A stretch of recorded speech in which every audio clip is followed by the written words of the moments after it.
Hello, everyone, and welcome to another episode of Plugged In from YAA Electric. My name is Justin Fisher. I'm the YAA electric vehicle expert, and today I am joined by Justice. Thank you, Justice, for being here. How are you feeling today? I'm feeling better today. Feeling better. It's like a good day outside. Good, good. Yeah, well, today we've got so much to cover. We're this is going to be a blend of public service announcement and like Q&A session. I'm hoping that more and more people show up in the chat. Last time we had 100 live viewers for the very first time. I think we're going to get close to that again today. So, while we wait for more viewers to show up, I'm going to go ahead and talk about just how close this is to becoming reality. And what am I talking about? I'm talking all about the revised new electric vehicle tax credit. This came as a surprise just 2 weeks ago. Just 2 weeks ago, we found out that this was possibly going to happen. It was like a surprise late night announcement from Senators Schumer and Manchin. They had reached a deal after behind closed door negotiations, and here we are. It's just one part of the massive Inflation Reduction Act, and we're just going to focus on the electric vehicle portion, which is about, I don't know, 35 pages of the 755-page reconciliation bill. And Justice, share with us what you just reminded me a minute ago, why it's been harder than usual to understand the text of this bill.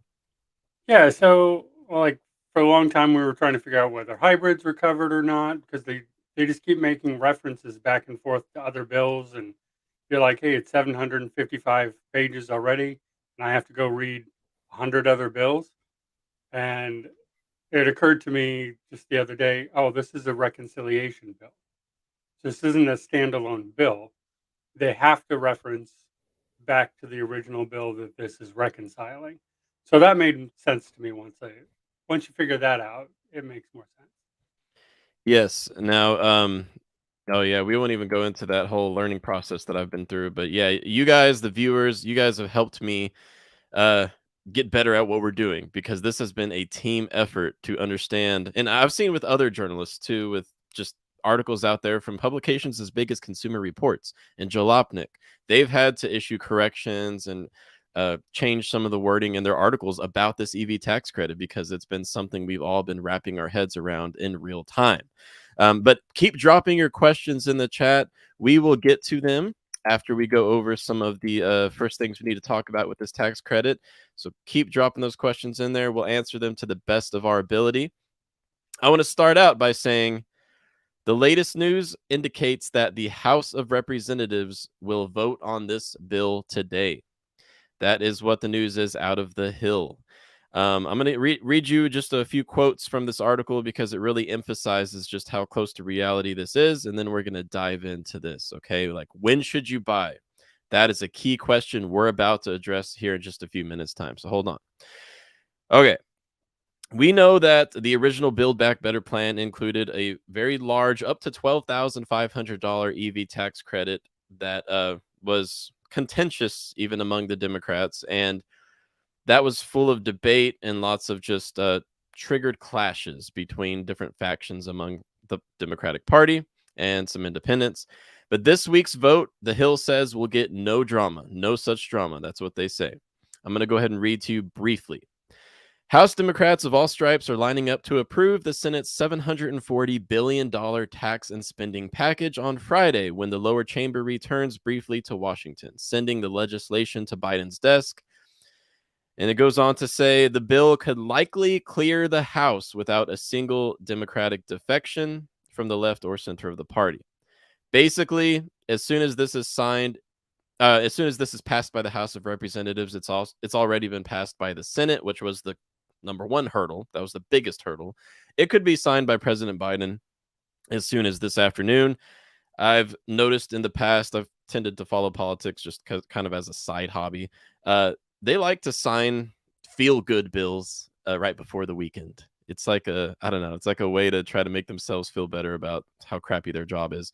But yeah, so I wouldn't be surprised if this bill goes into effect this afternoon. We're going to talk about the specific deadlines in the bill right now, when they go into effect, because different provisions, different requirements in the new revised electric vehicle tax credit have different effective dates. Shall we dive in? Yeah, can I just say, isn't Please is do. Biden still on vacation though?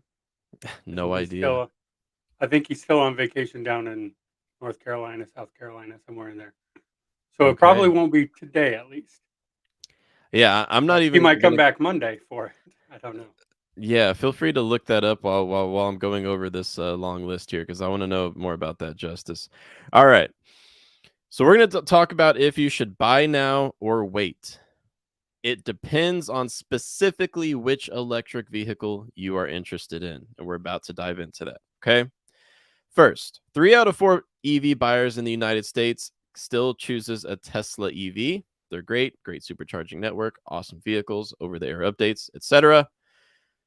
But Tesla has not qualified for the original $7,500 electric vehicle tax credit since they sold their 200,000th vehicle way back in, oh, I don't know, 2018, maybe early 2019. But now, the 200,000 sale cap is about to be removed, and that would bring back eligibility for some Tesla vehicles.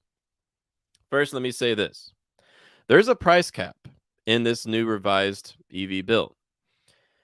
If it's an SUV or truck, it cannot cost more than $80,000. So Model X, Model S, forget about it. Oh, yeah, Model S, that's a sedan. The sedan's limit is $55,000. So if you're thinking about a Tesla Model X, Tesla Model S, don't even consider it, okay? You're not going to get the new tax credit. If you're looking at a Model 3, most Model 3 trim options are over the $55,000 sedan cap. The rear wheel drive Model 3, it has batteries that have questionable sourcing with regards to this bill, but here's why we got to talk about the details now, especially for the Model 3 rear wheel drive and the most popular Model Y. It looks like the Model Y will qualify. The 200,000 sale cap will be removed on December 31st, 2022, according to my interpretation of the bill. It actually says it pretty clearly in there. So if you're looking to buy a Tesla EV that would qualify, such as a Model Y, under $80,000, okay? So I guess you can't add full self-driving and performance package. I don't know. Red You paint could do, costs like what, 5,000 bucks? yeah, you could do. It costs 2,000. You could do the Okay. performance. You could do the paint. I actually am on here right now. Okay, let's see Um, what a decked out Model Y costs. yeah, you could do the tow hitch. You can do enhanced autopilot, but not full self driving. Okay. So, if you're interested in a Tesla Model Y and you're going to keep it under $80,000, wait until January 1st, 2023 to make that purchase final so you can take advantage of this tax credit coming back to Tesla EVs. Now, if you're just joining us, Model S, Model X, they're way too expensive. Since there's a $55,000 cap on sedans, many options for the Tesla Model 3 are too expensive. But let's talk about that rear wheel drive Model 3, which Justice, how much does that cost now? 46,990.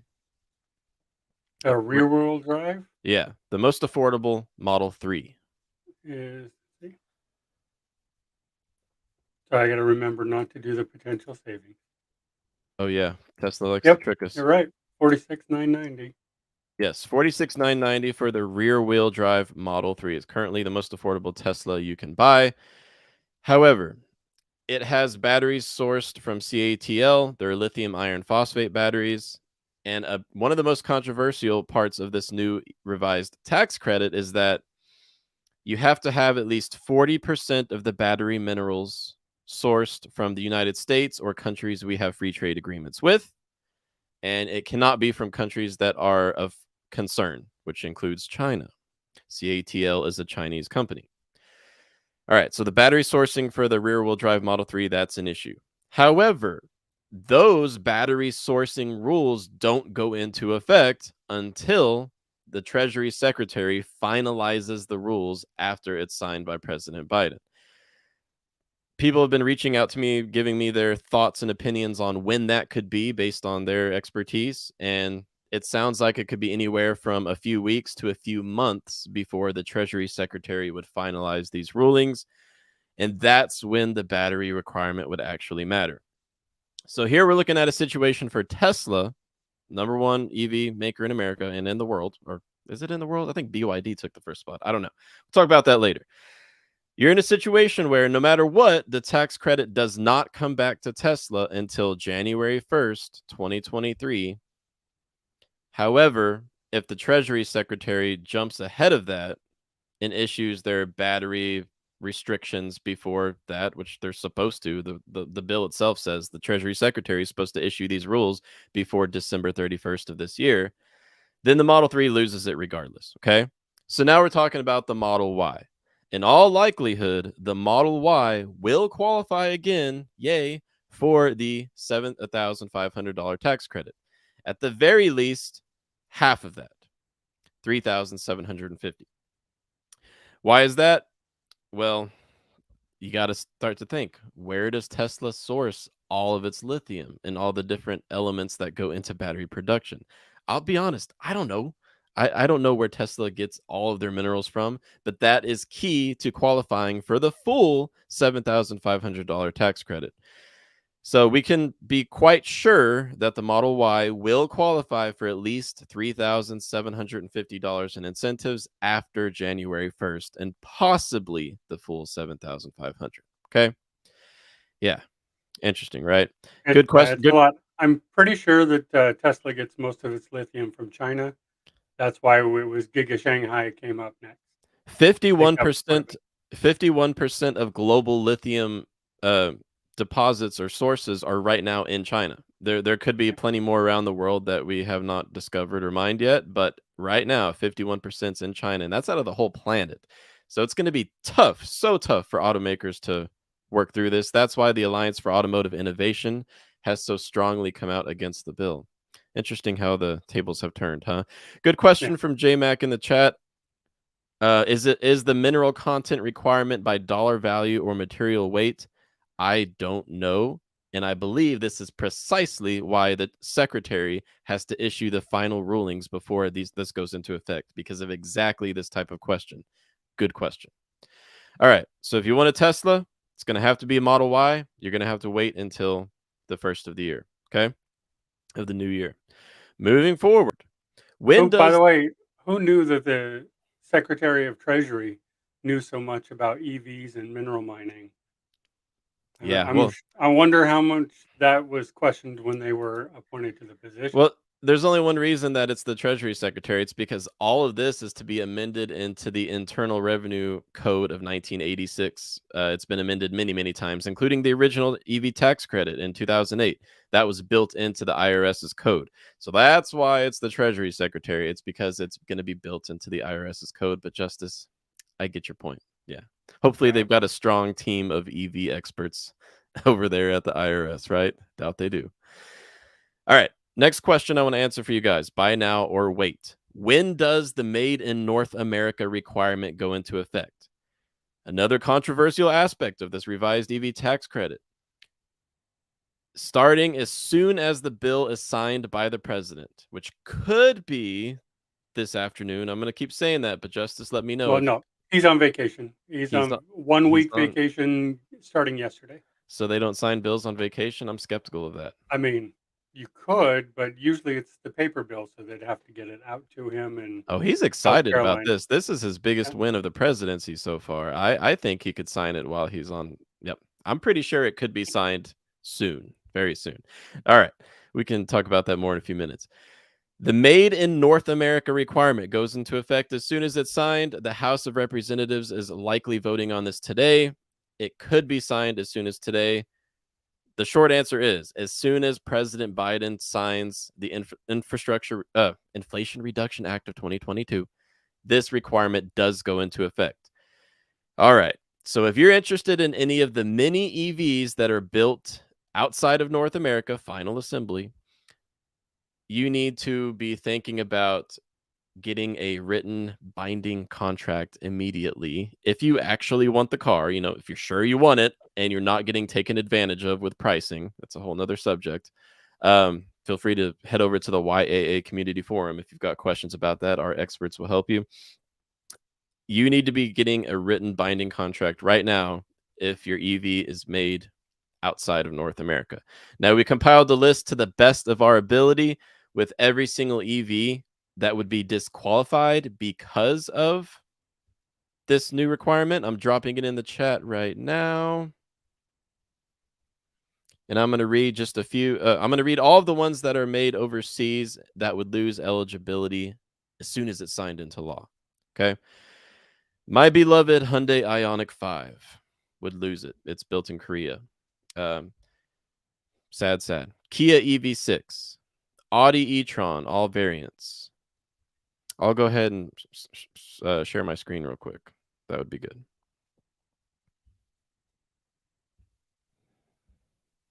Okay. BMW i4 and iX. Final assembly is overseas. Although BMW, I learned recently, does build some plug-in hybrids here in the Yep. States that would qualify. We'll talk about plug-in hybrids here in a minute. Short answer is plug-in hybrids can qualify for this new incentive if they follow these same rules. Fisker Ocean, final assembly overseas. We know that Fisker, Henrik Fisker, founder and CEO of Fisker Automotive, is now scrambling to get binding contracts to all of the reservation holders, to those who want them, securing their order, basically making it a binding contract so that you're buying the vehicle, whether you like it or not. You're buying it if you sign this contract. But that would allow them to secure the original incentive that we've had up to this point. Yeah, Fisker's doing that. Genesis GV60, not built in America yet. Hyundai Kona Electric, Kia Niro Electric, Jaguar I-Pace, Lexus RZ. Lucid Air is just too expensive by a long shot. Nissan Ariya, going to be assembled overseas.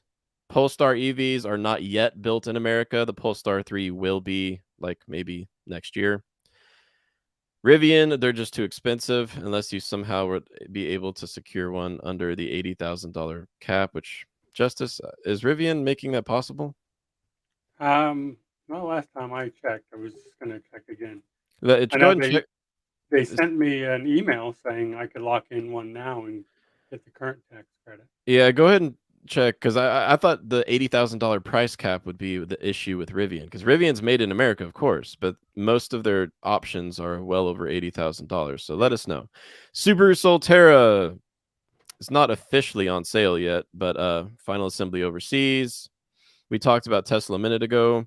Toyota BZ4X, there's still a stop sale going on. Toyota is trying to buy them back because of a recall, but it's also assembled overseas and would lose the tax credit immediately. Volvo C40 and XC40 Recharge, two EVs I really love. They would lose it because they are also assembled overseas. And then a whole host of plug-in hybrids that are not made in America would lose it too. Okay. Let's head to the chat for a minute and see exactly what we've got going on. I'm sure it is chaos with all of this news. All right, let's see. Let's visit this question from Lindy, and I will work backwards through the chat. Does that mean that they won't be eligible for the 2023 tax credit or now during 2022 if the bill is signed? Some of the new EVs are not here yet. So if I can't sign, yeah. So if you cannot get a written binding contract, for example, I love the Ioniq 6, but you can't get a binding contract on the Ioniq 6 because it's still far from production. It will lose the tax credit. I'm so sorry, Lindy. That is true. Yeah, we'll come back to these comments in the chat because we got even more to talk about. And I think some of your questions in the chat will be answered as we continue to go through this. Justice, So I've been the talking too much. What's on your mind? Rivian, you can get both the Explorer and Adventure packages in dual motor, all-wheel drive, but not in quad. When are they building that? Well, I don't know that there's an estimated time frame yet. Yeah, all I know is that Rivian's not building those trims yet. So you can get into a binding contract, it sounds like, but you're not going to take delivery for probably a year. Yeah, I think all Rivians are over a year. They're still backlogged with everything else. Yeah. Yeah. So Rivian, good news. Thank you for sharing that, Justice. Rivian does have some trim options under the $80,000 cap. To be However, sure, that's $79,000 is what it comes out to.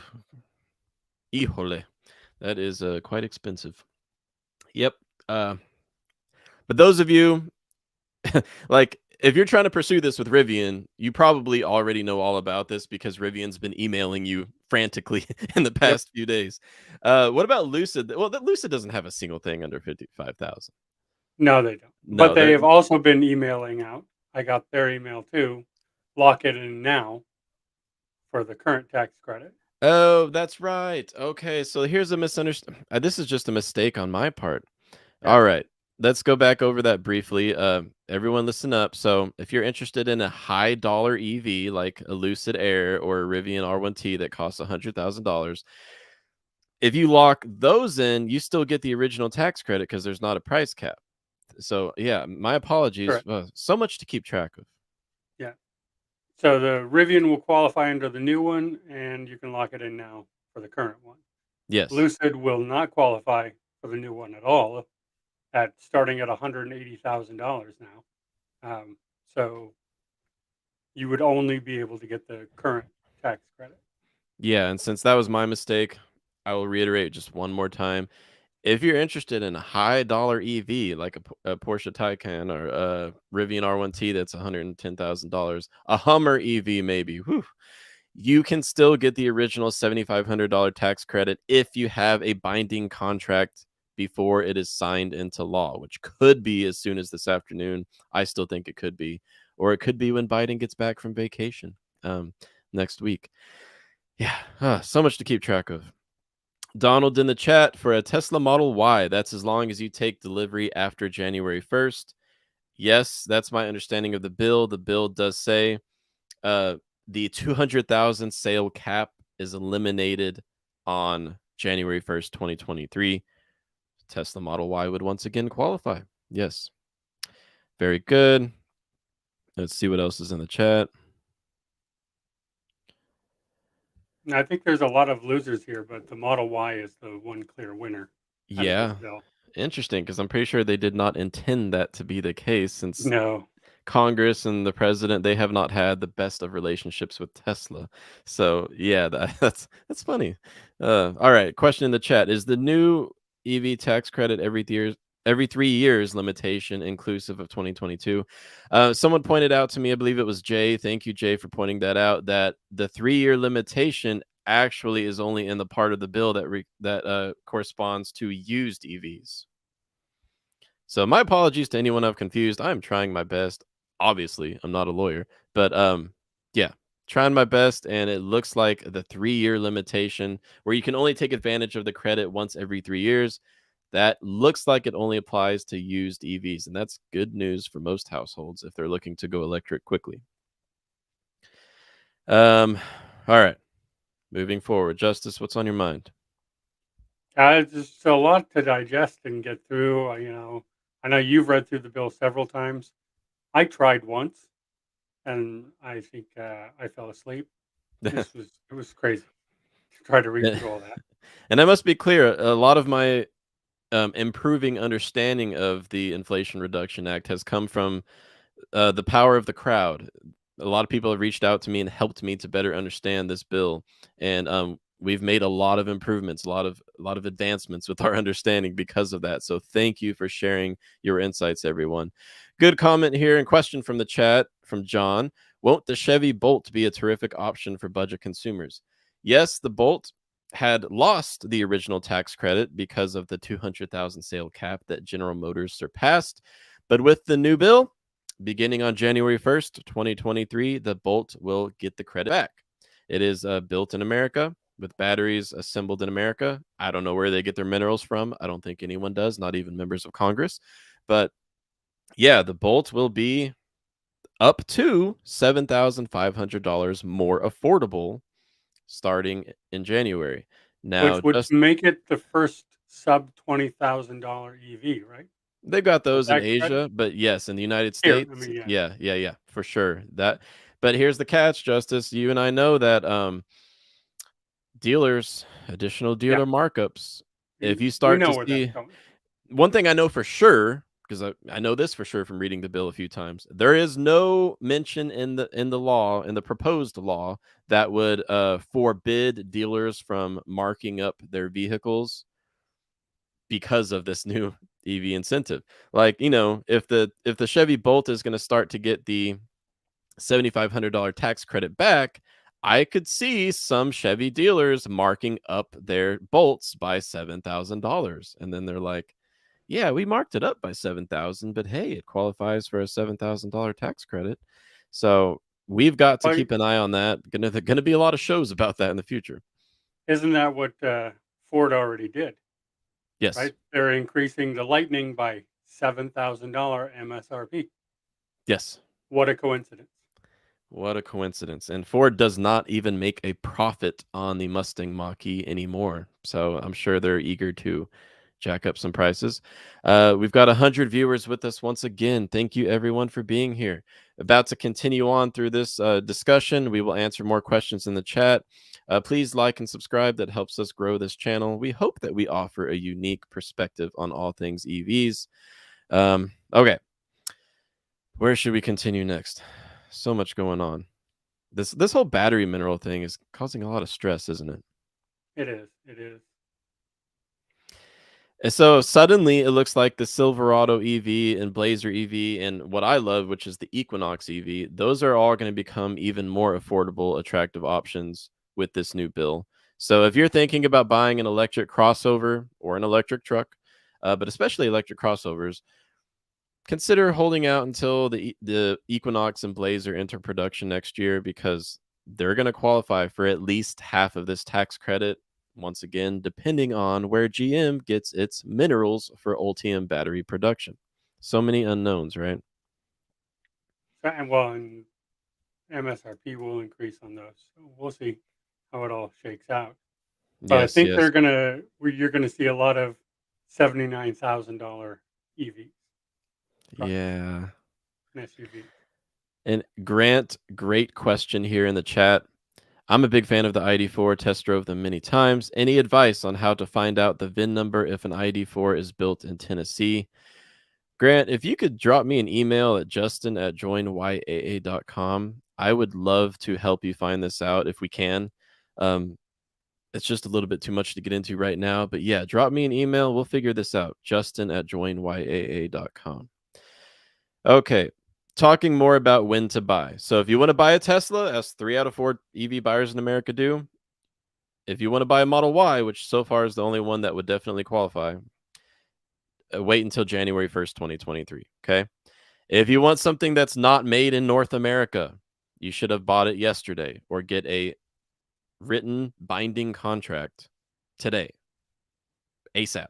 Because as soon as the bill is signed by the president, the made in North America requirement goes into effect. Okay. And we've got that list. I'll drop it in the chat one more time since we got some new viewers with us.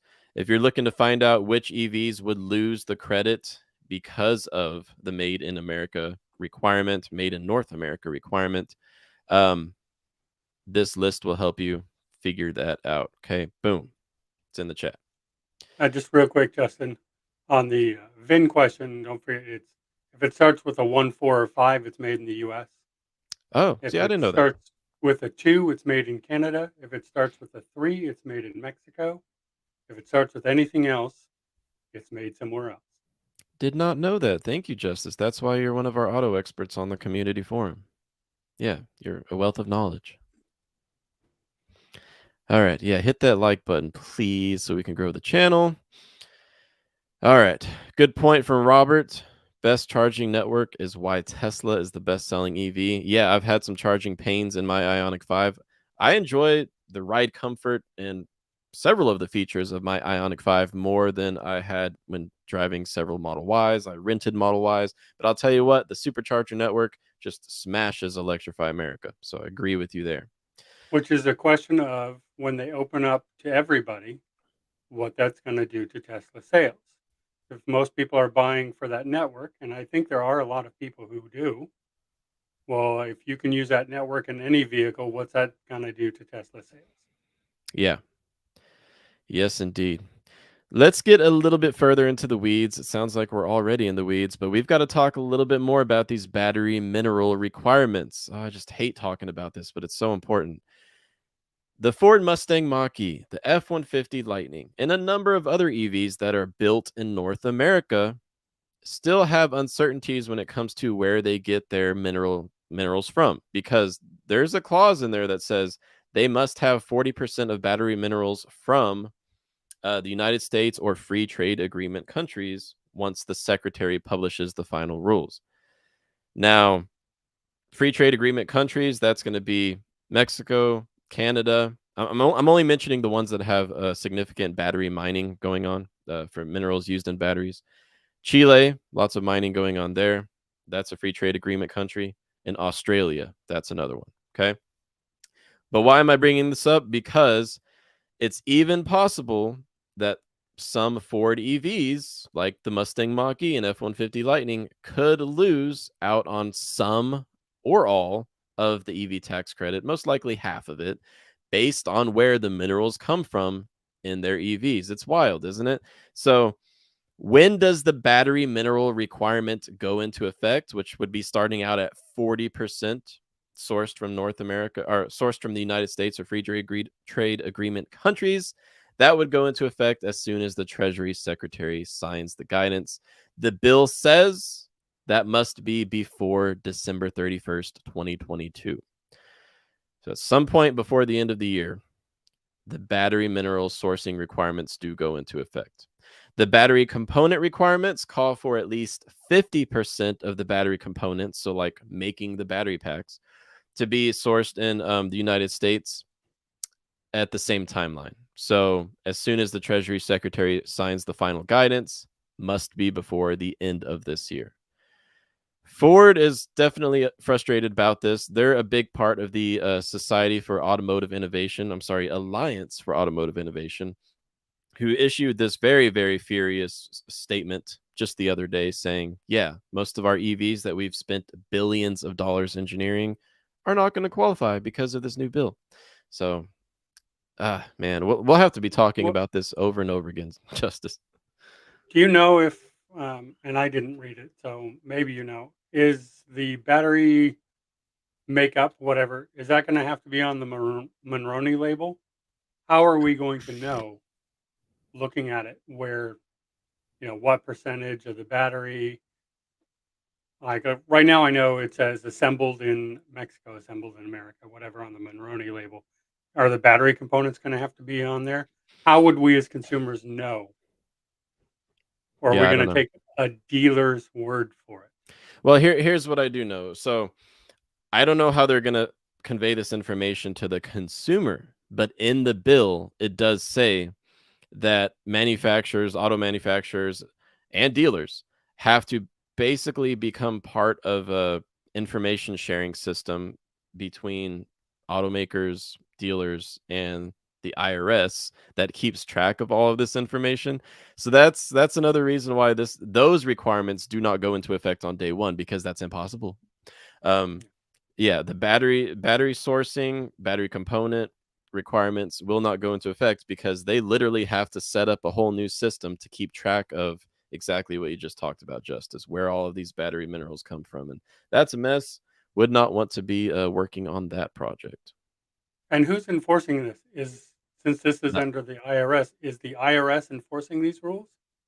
yes. I mean, the entire bill is written into the IRS code of 1986, which is the same code that had the original EV tax credit built into it. So when you're talking about enforcing it, the IRS is the one who figures out who gets the money, but who's inspecting and figuring out if they're not lying about where they get battery minerals from?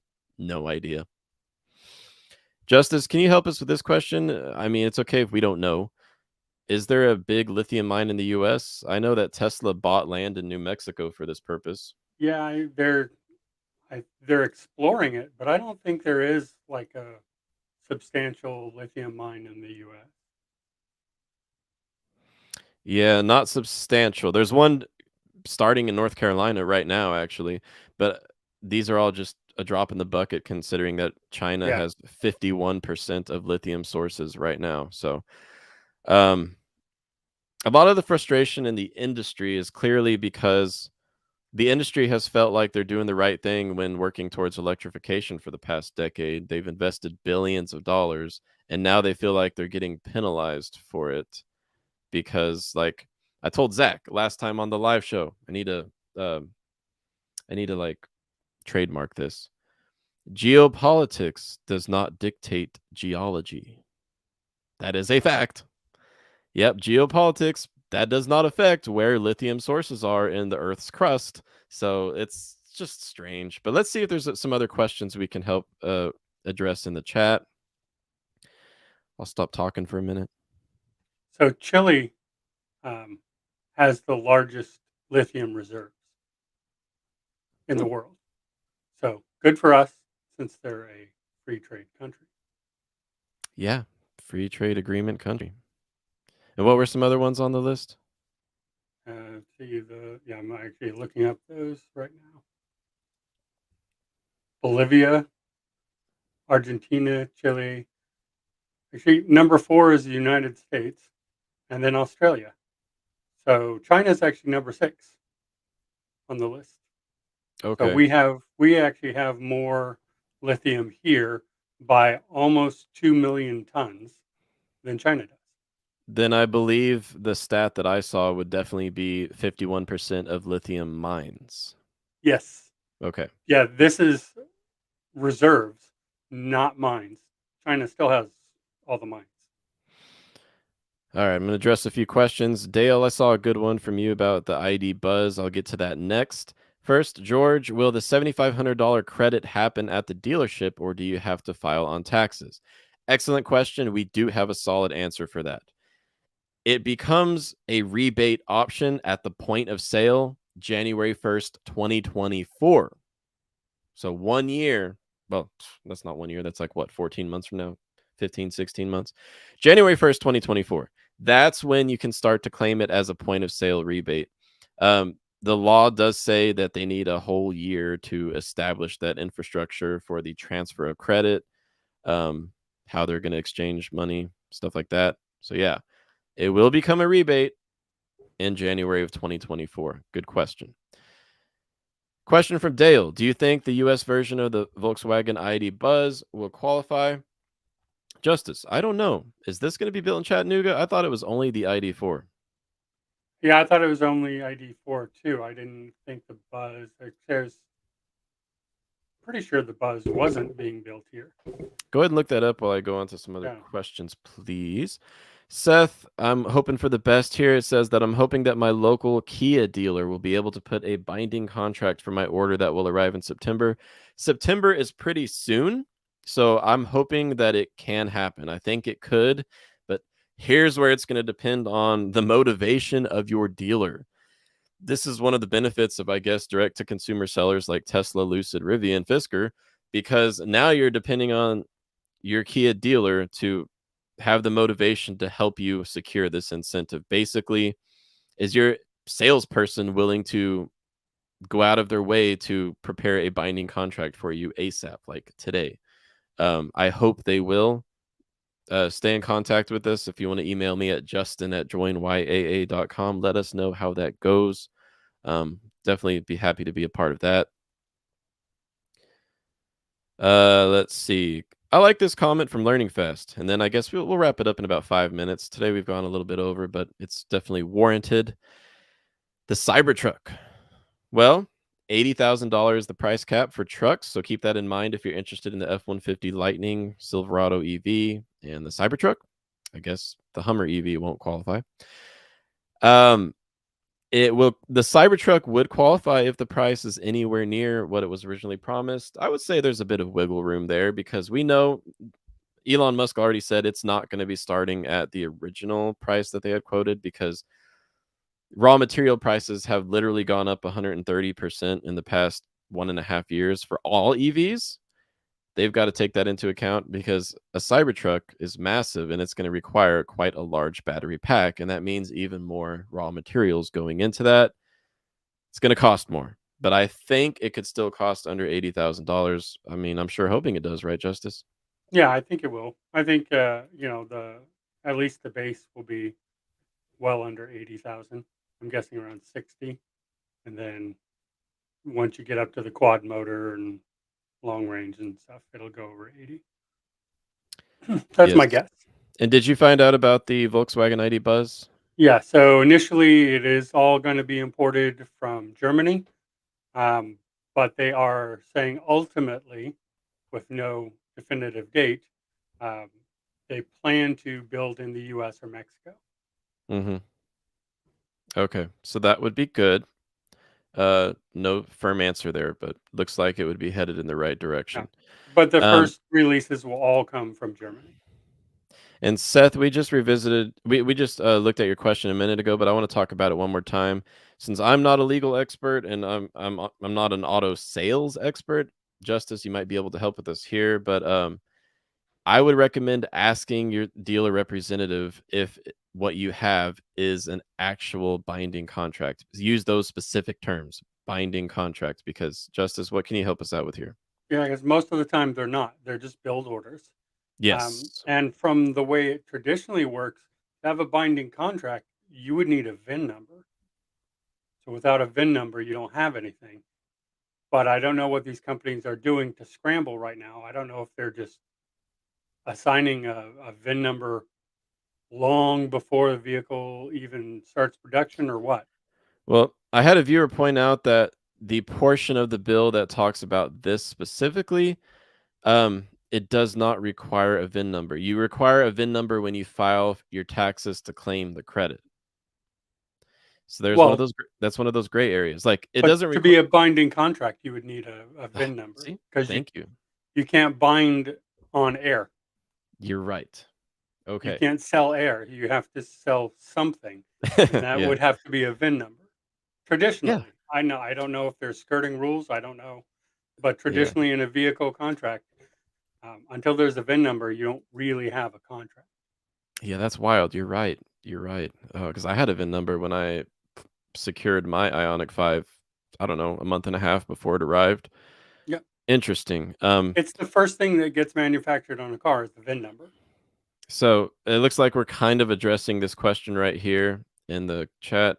What makes a document legally binding? Justice convinced me that you need a VIN number because you can't legally bind air. That's a good quote. Yeah. Traditionally, well, I don't know if there's some sort of skirting going on now with this bill, but usually no VIN number, no binding deal. Yes. Okay. But we are not lawyers. But this does seem, yeah, everything we've talked about today, it's the consensus that everyone is coming to, not just YAA, but we've got a lot more confidence in what we are sharing with you guys now that so much of the world has had a chance to look over this complicated legislation. Ah, bottom line is it's really complicated now. Yeah, isn't it crazy how quickly things have changed learning fast? Because we first found out about this 2 weeks ago. Whew, wild. Um, Imagine running things through Congress makes them complicated. Who knew? yeah. Who knew? Yeah, we'll stick around. Justice, can you stick around with me for just like 3 or 4 minutes, maybe 5 minutes, and see if anyone comes in and drops a question? Because we've got 108 people with us right now. New record high. Please like and subscribe. We're trying to release more pro-consumer EV content to make electric vehicles more accessible to the masses, because I'm an EV nerd. I've followed all those technical EV channels for years. I love them, but I know that mass electrification is going to require some different ways of talking about EVs and EV ownership. So that's what we're trying to do differently here at YAA Electric. Please like and subscribe. And we are here to answer your questions. So drop them in the chat if you've got any thoughts, questions, bones to pick with the bill. Plenty of those for sure. Yeah, let's see if there's anything else I wanted to talk about before we leave. Plug in hybrids. Uh, just in case you're wondering, plug in hybrids do qualify. Thank you to Jay who pointed that out for me initially. uh, I missed one little sentence, one little clause in the proposed bill, like literally like 7 words that had said, strike out 4 and insert 7 in section 30 DB of Internal Revenue Code of 1986. Um, so once I realized that, I was like, oh yeah. So it says that PHEVs do qualify as long as the battery capacity is at least 7 kilowatt hours. However, plug-in hybrids, they will still need to adhere to these other requirements we've just talked about, made in America from day one, or Canada or Mexico. And then as soon as the Treasury Secretary issues the final guidance, um, it'll have to adhere to the battery requirements too. So some plug-in hybrids that will qualify for at least half of the new tax credit, the Jeep Wrangler 4xe. At least that's how I think you say it. 4xe, 4xe. 4 by 8. Um, Chrysler Pacifica plug-in hybrid. I'm a big fan of that one. If I, unexpectedly had triplets in my family, I would probably go buy a Chrysler Pacifica plug-in hybrid. Uh, Someone emailed me this morning and pointed out that the BMW X5 and X3 plug-in hybrids would qualify for at least half because even their battery packs are assembled in South Carolina. That's awesome. Yeah, I Um, had that Mario on our team pointed that out to me a couple days ago. I didn't know that either. So that was exciting to find out. yeah, that's awesome. The southeastern U.S. is quickly becoming like a epicenter of EV infrastructure and It is. manufacturing, which I live in West Virginia, which is almost the Southeast. So I'm really excited for that. Another good question here. Don't apologize for that. That's a great question. Do you have to put down a non-refundable deposit for the document to be legally binding? I don't know if you have to, but from everything I've seen, that's what they're doing, right, Justice? Like, isn't that what It, Rivian and Fisker are doing? yeah, you don't have to, but it's Uh, up to the OEM, and yes, they And are they're all yeah, requiring a non-refundable deposit. yeah. So basically, yes. Um, And if you let us know what EV you're specifically interested in, maybe we can help you even further. But thank you for that. Let's Hey, see. Justin, real fast, looking at the F-150 build, I don't know if you know this, but it just struck me. The difference between the standard range and extended range battery is $20,000. Wow. So with the new pricing, there's going to You be could more. not you could not get any extended range F-150 Lightning under the new bill. Wow, under $80,000?